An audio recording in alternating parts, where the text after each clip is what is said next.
Good morning, good afternoon, or good evening, whatever time it is, wherever in the world it is that you are. Welcome once more to another live stream, audio only, of Alexandra Mayer's Live. It's early morning where I am right now. I technically should not be awake right now, but I am. And I had a few thoughts that I felt like putting out there into the ether, the world, the internet, specifically in regards to my family and how much I love my parents for a lot of the good qualities that they instilled within me. I was just laying in bed thinking this morning, I am so glad that I was raised in a good environment, a drug-free environment, because when I think about my life and the choices I've made, the paths I've taken, if I had not been raised in nice neighborhoods, I probably would have ended up becoming a drug addict and falling into illegal substances. When I take stock of my life today, I look at my surroundings, I think about how I feel about myself, all that kind of stuff. Really, I think that the fact that I never fell into illegal substances was my saving grace. Um, when I was a kid in elementary school, you had something called the DARE program. The whole mantra was just say no to drugs, just say no to drugs. When I lived in Hollywood, California for a brief time, well, not too brief, it was a few years. That was the only time that I did try a few things, and I just knew right away it wasn't for me, and I never backtracked and tried it again, and I'm so glad I didn't. I'm glad that genetically I don't have an addictive personality for the most part. I probably do have some sort of addictions. Maybe I have like an internet addiction, perhaps. An addiction to being too hard on myself, probably, but nothing external. And I'm just so grateful to that. And I guess it's on my mind this morning because I was thinking about some other people that I know who are dealing with some struggles and people that I've known who have dealt with some struggles. And when you have that element of illegal substance abuse thrown in there, it seems from an outsider's perspective almost impossible to get away from. And again, I'm just so glad that the various actions that my parents took never pushed me in that direction. I'd say the closest thing I have to something like that would be on occasion I'll binge drink. I will do that. But I'm not an alcoholic. And the older I get, the less and less I do that. So. So that's one thing. But another thing that I'm really grateful to both my parents for is they were both really good role models when it came to being an independent thinker and not succumbing to gang mentality or doing things to try to fit in. I think I confuse a lot of people because I'm I'm kind of out there in the world when it comes to my presence. People know about me, but I don't align with any particular group, and I never have. I think because of seeing how my parents operate in the world and also, how I think, my own thought patterns. I've always been the kind of person to where if I want to be friends with you, I'm friends with you. If I don't want to be friends with you, I will not be friends with you. And I won't allow anyone to pressure me into being a part of any group, regardless of the circumstance or possible repercussions, even. When I think about it, I've probably floated between a lot of people my entire life, and I'm glad I have. I have a very, very, very tiny group of people that I've known over the years who I consider my real friends. And I'm grateful to those people, but I don't need to be a part of any particular group because a lot of times what happens is that there'll be somebody in the group who's doing something that you just can't stand or that you don't agree with, and that completely counters who you are as a person. And I'm not willing to compromise and be around somebody who doesn't align with myself.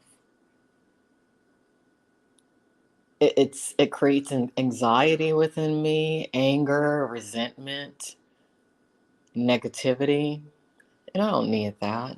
I don't think anybody does.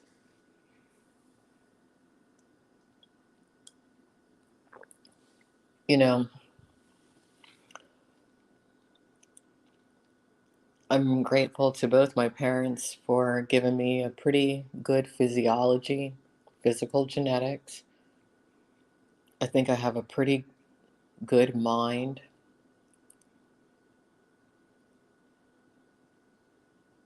And those were just my thoughts this morning.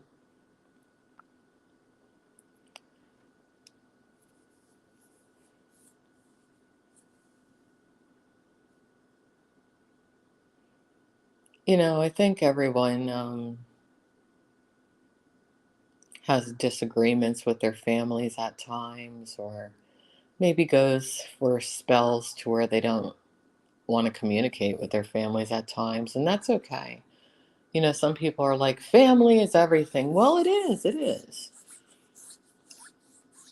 But sometimes you just got to be out in the world for a while to understand who your family is, who you are, how you fit in there. And, sometimes distance away helps you appreciate a bit more too.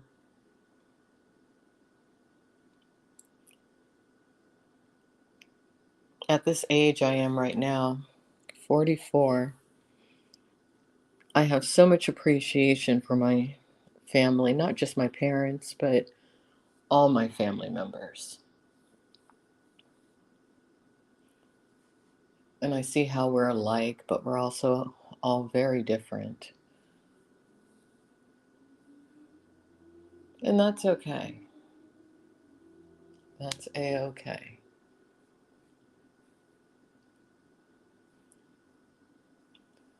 One thing that I have that neither of my parents had, and I wish that they'd had the chance to have what they gave me. They both gave me the opportunity to really get to know them well as a solid adult, meaning me, a solid adult. Um,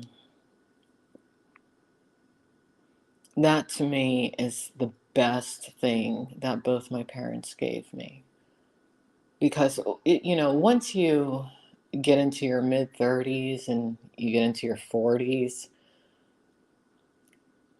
and you interact with your parents, they're still your parents. You see them as your parents, but you also just see them as people on occasion, and you think about the age that you are, and you think about what they were doing when you were a little kid and they were your age that you are right now. And it helps you understand why they made certain choices. It helps you with the concept of forgiveness. I mean, in my family, I'm the first kid. I'm my parents' first child.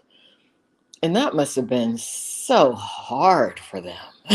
Because I mean, when I would think that when you're a parent and you have your first child, even if you grew up in a family with other kids, or if you think you know everything about kids, when you have your first, you don't know what the hell it is that you're doing.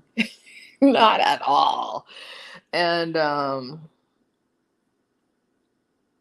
there were times that I was a very difficult child, and I know this. I would have been a very um, difficult child to raise. And I do know why. I'm not the smartest, I'm not the most intelligent person in the world. I think some people get me wrong. They think that I think I'm oh so smart. Actually, I don't. But there's parts of me to where I do have a high level of intelligence. And that would be a very difficult thing to contend with as a first time parent. And both my parents, I think that their intelligence is far superior to mine. Um, Absolutely. But still, because I think with a certain pattern, I would have been very difficult to contend with, very difficult to raise. I wasn't really a bad child. I've never been a bad person. I think about it. I have a clean criminal record. I don't seek out trouble really. The only time I seek out trouble is if I see somebody else who's in trouble, and I do have this thing in me to where I do want to help and defend others who I know are weaker than me. And that is the only thing that gets me in trouble. And over the years, I've toned down on that. But I think I'm like that because I'm the oldest. And I think when you're like a child in a family and you're the oldest, you want to take care of other people just by default. I think that's what it is. Because that's the only thing that's gotten me in trouble over the years when I think about it. It's been when I've fought back, but it's never really been for myself.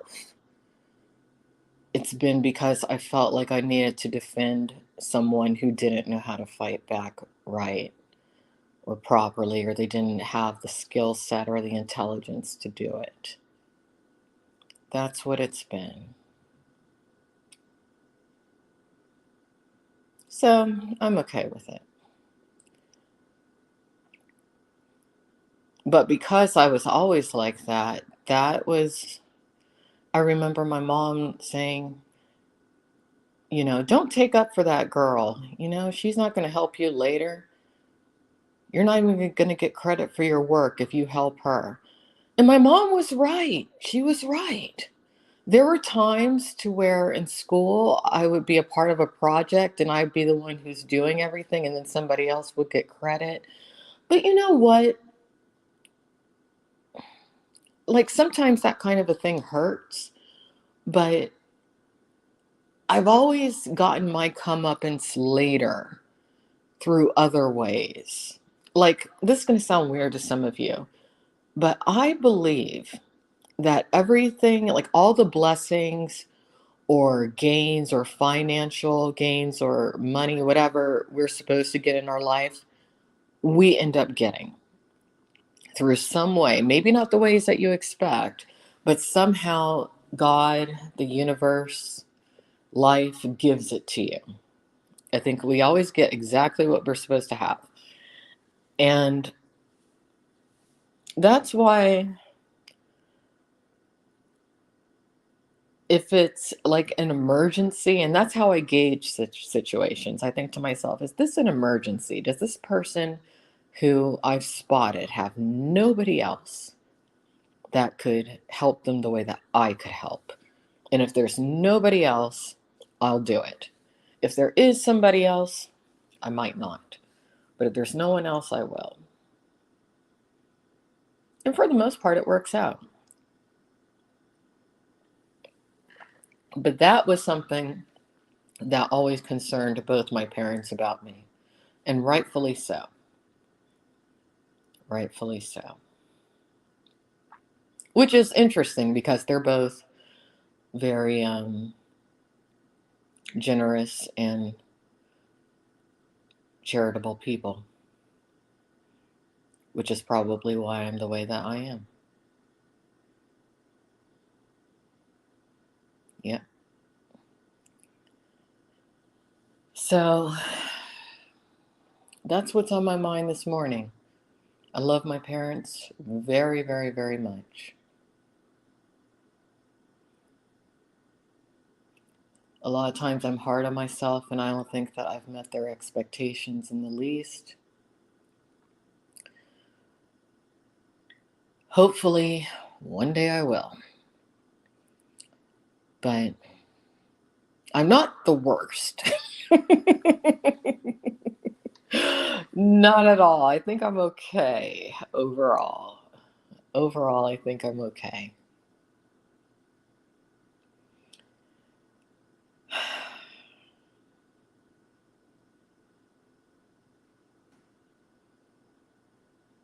I think so. So that's it for today. Just a one sided conversation on my part, sharing some thoughts. I am taking my indefinite break from the internet in a certain capacity, but I'm going to continue my page by page reading of the Bible. On occasion, when I have thoughts like this, I will share them. I will do more art streams and more music streams, but that's it. And I guess that's a lot when I think about it, but I tend to be pretty active. I do a lot of stuff when I think about it, but I'm scaling down. Time to scale down. That's where we're at. So, whoever out there is listening, thanks for listening. Hope you learned something about me. And that's it. Bye bye.